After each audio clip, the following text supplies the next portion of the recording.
নমস্কার, আমি আজকে যে রেসিপিটি করব সেটি একদম বাচ্চা থেকে বড় সকলেরও বিরক্তকর একটা খাবার। এই খাবারটা যদি এরকমভাবে করে একদিন খাওয়ান তাহলে তাদের মুখে হাসি ফুটবেই, তারা বারবার করে খেতে চাইবে। তার জন্য আমি 4টে করলা নিয়েছি। এরপরে করলাগুলোকে একদম ভাগ করব, ভেতরে দানাগুলো বার করে সরু সরু করে 6টা থেকে 7টার মতন একদম ঝিরিঝিরি করে কেটে নেব, হাতলের মতন।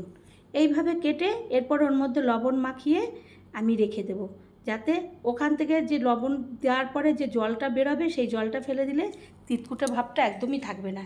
এরপরে আমি নিয়েছি ওখানে কর্নফ্লাওয়ার, চিনি, লবণ, লঙ্কার গুঁড়ো, হলুদের গুঁড়ো আর জিরের গুঁড়ো আর নেব চাট মশলা দিয়ে আমি এই শুকনো উপকরণগুলো শুকনোভাবেই মাখবো।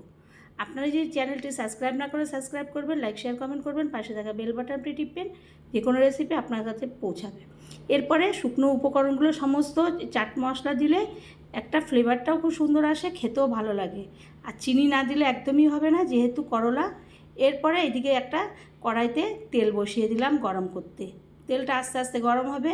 এইদিকে আমি যে করলার হাতলগুলো তৈরি করেছিলাম ঝিরিঝিরি করে কেটে, সেইগুলোর মধ্যে এই শুকনো উপকরণগুলো ভালো করে এপিট উপিট করে শুকনো উপকরণগুলো মাখিয়ে নেব। আর যেহেতু নুন দিয়ে আগের থেকে ভিজিয়ে রেখেছিলাম তাই একটু জলছে ভাব থাকবে, সেই কারণে ওটা গায়ে মাখা হয়ে যাবে, আর অসুবিধা হবে না যে গায়ের থেকে বেরিয়ে যাবে, সমস্তগুলো মাখানো হয়ে যাবে, কারণ ওর মধ্যে জল জল ভাবটা আছে।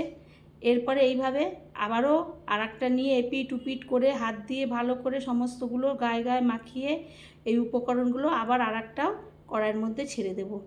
এরপরে উল্টাবো, এপিট উপিট করে ভালো করে লালচে লালচে করে আমি ভেজে নেব। এরকমভাবে ভেজে নিলে তিতকুটে ভাবটাও থাকবে না, আর খেতেও ভালো লাগবে।